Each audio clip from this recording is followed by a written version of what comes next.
Now, next week, voters in one of England's loveliest cities, Norwich, go to the polls to deliver the first test of public opinion in a parliamentary seat made vacant as a result of the MP's expenses crisis. The sitting Labour MP, Ian Gibson, was found to have sold his flat, which he'd bought with the help of Commons expenses, to his daughter at a knockdown price. He was then ditched by the Labour national hierarchy as a candidate at the next election, and he chose instead to step down straight away. Our political editor, Michael Crick, has been nosing around the campaign from Norwich North.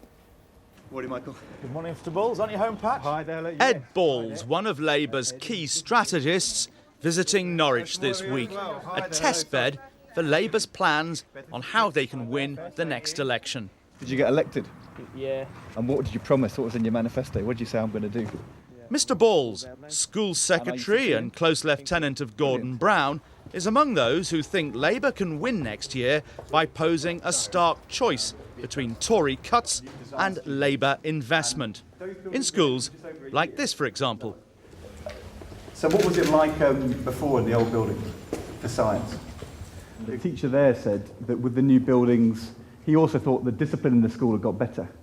And that's true? Yeah, definitely. Secretary of State, aren't you just using these children as props in your election campaign? I think it's really important for young people to be able to express their views and talk about education, what's happening in schooling. So I'm asking them questions and saying, Well, what do you think of the new they're all school? loaded questions to show how They're not. wonderful your policies are, and you've got your candidate here, and...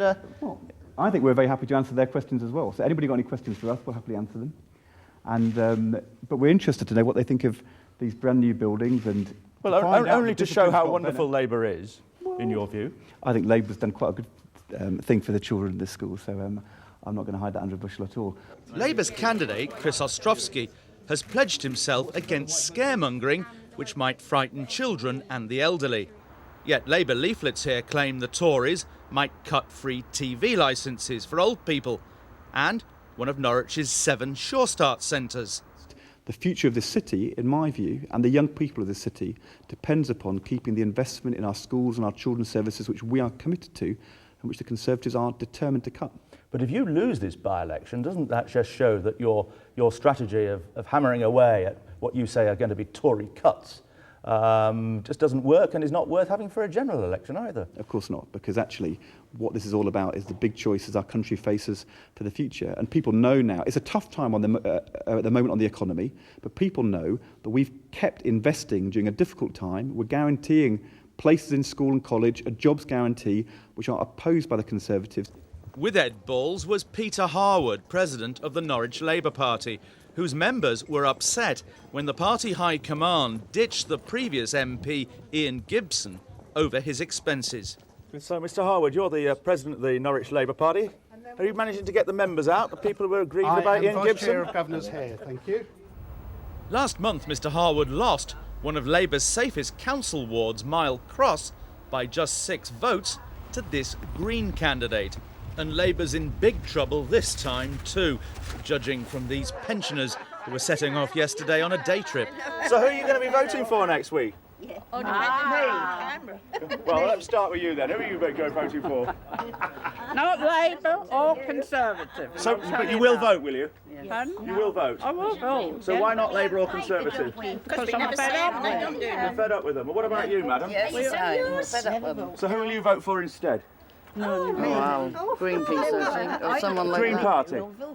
Is that the first time you voted for them? Yes, that would be. Yes. There's a lot of them. A lot of people voting Green, you think? They don't know why, though. They don't know why. So who are you voting for, sir? Labour. I'm a Labour man all my life, but disregarding all the hoo-ha, but You're normally Labour, are you? Yes, yeah. All sorts of signs from within the Labour camp suggest they're pretty gloomy here, with reports of bad internal polling, trouble getting Labour activists out on the streets because of their anger over what happened to Ian Gibson, misgivings about the calibre of their candidate, and real fears the party could come 3rd, 4th or even 5th. To an extent, this may be deliberate lowering of expectations. It also means the party's got a ready-made list of excuses if they really do perform dreadfully next week. Also using school kids as campaign extras, Chloë Smith, the Conservative who's likely to win this seat and whom we didn't speak to in our last report. For someone who's only 27, she's pretty adept and could well be a future high flyer. So wouldn't a Conservative government mean the closure of a local Sure Start scheme? Well, I mean, as I'm sure anyone you've interviewed will tell you, those are actually just pure pieces of Labour spin. What we're saying is we'd like to see Sure Start more focused on health. That means we very much support Sure Start. The very first visit I did in this by-election campaign was to Sure Start centres here in Norwich. That's really important to me. So you can guarantee, Kenya, that all the Sure Start centres in Norwich would stay open? What we'll do for Sure Start here is make sure they're well supported and that they're better focused on health facilities. That's what's really important. So you can't guarantee they'll stay open? Well, look, I'm not going to write that part of the budget, just like there are other parts of the budget that will have to be subject to a bit of honesty, a bit of transparency. Any party will have to say that to you. So it sounds like what Labour's been saying, there's some truth in that, it's possible that one of them will have to close it if you come to power. No, not at all, not at all. The name's Pond, April Pond. Only the Liberal Democrat contender also has the political misfortune these days to have a moat ringing her home 12 miles south of Norwich. A few years back, this would have been a good by-election prospect for the Lib Dems. Now, surely, their best bet's coming a good second. I don't think there's such a thing as a good second. I'm only interested in winning.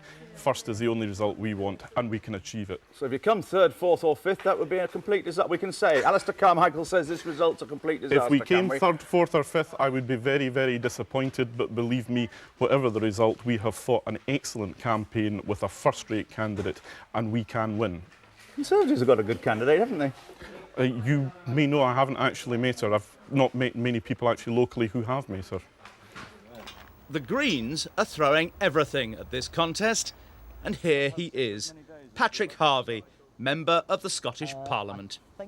It would make very little difference whether one more Liberal, one more Conservative or one more New Labour voice goes to Westminster. I think one Green, the first Green MP, that would be a moment in history for the Green movement and for the wider environmental movement in the UK, and it's something that we would build on hugely. While UKIP are spending lavishly, hoping to mop up Labour's seemingly crumbling vote on the council estates. I think most Labour people who voted years ago were that like-minded. I think they're quite proud to be British, and we're the only party that seems to stand up for their views.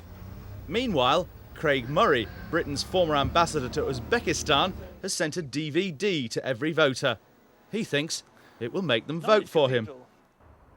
After the expenses scandal, we're better than Norwich with its history of non-conformity for the kind of breakthrough that many thought one of the outside parties might make in British politics. And the Greens are very strong in local government here. The Lib Dems were until recently. And UKIP did very well here in the European elections. But in next week's by-election in the northern half of the city, even though those parties are well-run, well-resourced and have plenty of volunteers, it looks as if they'll merely cancel each other out. And the only change that probably will occur will be a win for the Conservatives, who need a swing of less than 6%. And that would mean a lot more for Labour to worry about than their likely excuses of MPs' expenses and Ian Gibson. Michael Crick, and here's a full list of the candidates in Norwich North. The by-election will be taking place next Thursday.